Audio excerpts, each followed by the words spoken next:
పుష్ప 2 ప్రస్తుతం ఇండియాలో ట్రెండింగ్ అవుతున్న టాపిక్ ఏమైనా ఉందా అంటే అది పుష్ప సినిమా అనే చెప్పాలి. ఇక 2 రోజుల్లో పుష్ప 2కు సంబంధించిన చరిత్ర మాత్రం బయటకొస్తుంది. ఈ సినిమా హిట్టా? సూపర్ హిట్టా? ఫ్లాపా? యావరేజా? అనేది మాత్రం జనాల్లో మంచి చర్చనీయాంశం అవుతుంది. ఇక ప్రస్తుతం పుష్ప మీద ఎంతటి క్రేజ్ ఉందో అదే విధంగా అంతకంటే మించిన వివాదాలు కూడా నడుస్తున్నాయి. ముఖ్యంగా టిక్కెట్ల రేట్ వివాదం అనేది చాలా తీవ్ర స్థాయిలో ఉంది.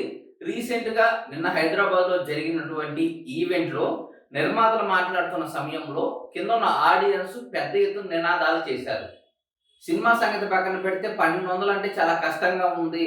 1200 టికెట్లు ఏంటి అంటూ ఆడియన్స్ నిర్మాతలు నిలదీశారు. అయితే నిర్మాతలు సైలెంట్‌గా దాని గురించి మాట్లాడలేదు.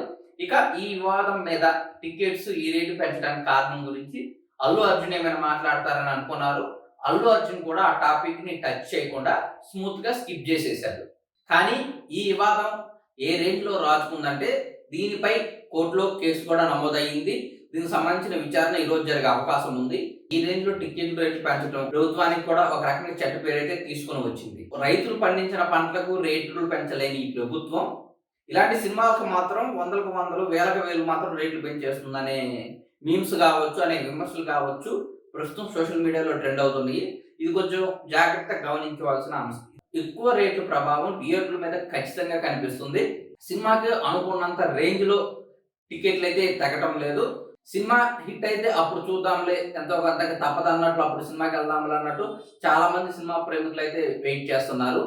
కాకపోతే ఈ సినిమా టికెట్ల రేట్ల గురించి ఎవరెంత గగ్గోలు పెట్టినా, ఫ్యాన్స్ ఎన్ని మీటింగ్‌లు పెట్టుకొని, ఎంత హడావుడి చేసినా, కోర్టులో ఎన్ని కేసులేసినా గానీ, నిర్మాతలు ఈ సినిమా టికెట్ల రేట్ల విషయంలో వెనక్కి తగ్గేదేలే అన్నట్లే ముందుకు వెళ్తున్నారు. ఆ రకంగానే థియేటర్‌లో బుకింగ్స్ ఓపెన్ చేశారు.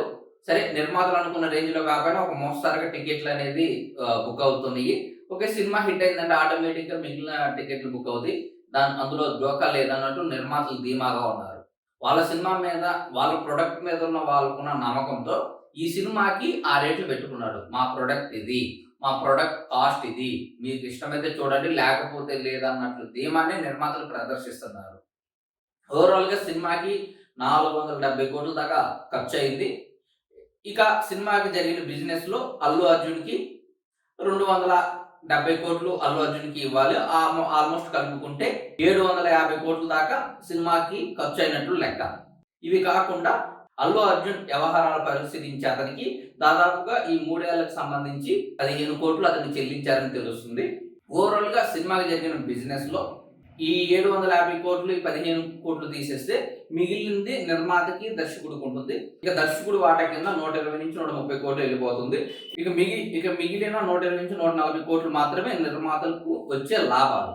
సినిమా అన్ని చోట్ల దాదాపు వాళ్ళే ఓన్ రిలీజ్ చేసుకున్నారు కాబట్టి ఓవర్ ఫ్లో ఉంటే ఆ లాభాలు కూడా నిర్మాతల ఖాతాలోకి వస్తాయి. ఏమైనా తేడా కొడితే మాత్రం పుష్ప పార్ట్ 1కి ఎలాగైతే నిర్మాతలు డబ్బులు వెనక్కి ఇచ్చారో ఈ సినిమా కూడా నిర్మాతలు తీసుకున్న అడ్వాన్స్ వెనక్కి ఇవ్వాల్సిన పరిస్థితి అయితే వస్తుంది. కాకపోతే ఇక్కడ ఆ రిటర్న్ ఇచ్చే పాలసీ కేవలం నిర్మాతలు ఇస్తారా? ఈ బిజినెస్‌లో భాగమైనటువంటి హీరో, దర్శకుడు కూడా తమ రెమ్యునరేషన్‌లో నుంచి కొంచెం వెనక్కి ఇస్తారా అనేది సినిమా రిజల్ట్‌ని బట్టి, ఆ తర్వాత జరిగే పరిణామాలను బట్టి అయితే ఉంటుంది. అలాంటి పరిస్థితి రాకుండా ఉండటానికి వీలైనన్ని తక్కువ రోజుల్లో వీలైనంత ఎక్కువ అమౌంట్ రాబట్టుకోవటానికి ఈ సినిమా టికెట్ల రేట్లు అనేది ఎక్కువగా పెంచారు. దాని ప్రభావం సినిమా మీద ఉన్నా కానీ మనం ముందు చెప్పుకున్నట్టు వాళ్ళ ప్రొడక్ట్ మీద ఉన్న నమ్మకంతో టికెట్ల రేట్లు తగ్గించడానికి నిర్మాతలు కావచ్చు, హీరో కావచ్చు సుముఖంగా లేరు. కాబట్టి ఫ్యాన్స్ అయినా సరే, సినిమా ప్రేమికులైనా సరే చేసిన రేట్లకి సినిమాని చూడాల్సిన అవసరం ఉంది.